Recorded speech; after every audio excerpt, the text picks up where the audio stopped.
Providing animal rescue, animal education, and animal therapy services to those in the Big Bend. That is the mission of Redemptive Love Farm and Rescue in Wctv. Today we are kicking off WCTV's Give TLH. Each Monday we'll be featuring 6 small local nonprofits. The first this year is Redemptive Love Farm and Rescue. Our Ava Van Valen joins us live in the studio with more. That's right, Abby. A literal labor of love. Redemptive Love Farm and Rescue is a sanctuary for more than 100 different animals, many of them disabled. It's a peaceful place that brings healing and hope to all who enter.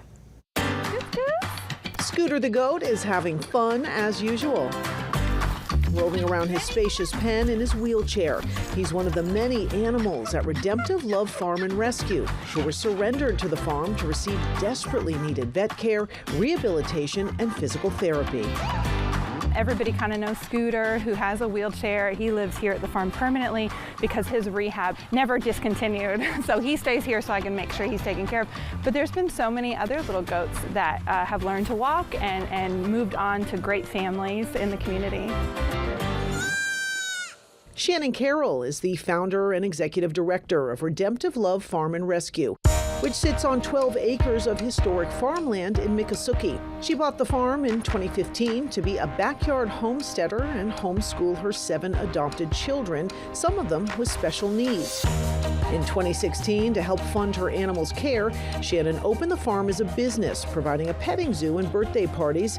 But her real mission became clear when she saw how her children responded to the animals. When they were out with the animals, they were different kids, and I saw empathy and compassion growing. They just blossomed with the animals. Animal rescue was Shannon's world before the farm, having worked with Tallahassee Animal Services for several years before becoming a mother. In 2022, she turned the farm into a nonprofit to help farm animals and to give others the opportunity to experience the joy and the healing that comes with animal therapy. She says there is no other farm animal-specific livestock rescue in the area, and it gets almost all of its owner surrenders from the community. It's a soft landing place for animals who are abandoned, disabled, and neglected. A last chance for farm animals with nowhere else to go.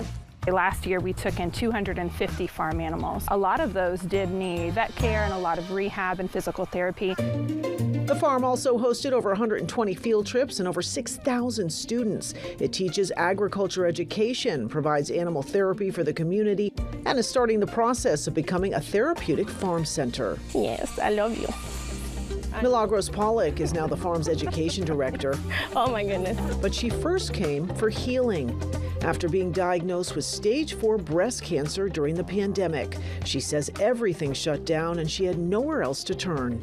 I found myself in deep depression, sadness, and I knew I couldn't do that.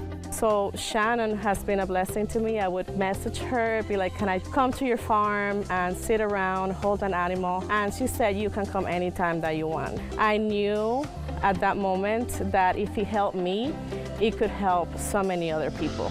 Redemptive Love Farm and Rescue runs on love, faith, and hard work.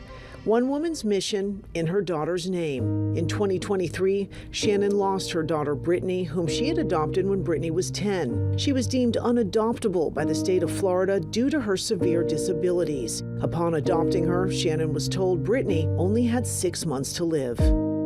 She ended up living 8.5 years, and not only did she live 8.5 years, she learned to walk, she thrived in school, she got off her G-tube, she ate real food, potty trained, like all the things that they said that this little 9-month-old in her brain, but 10-year-old in her body would never do.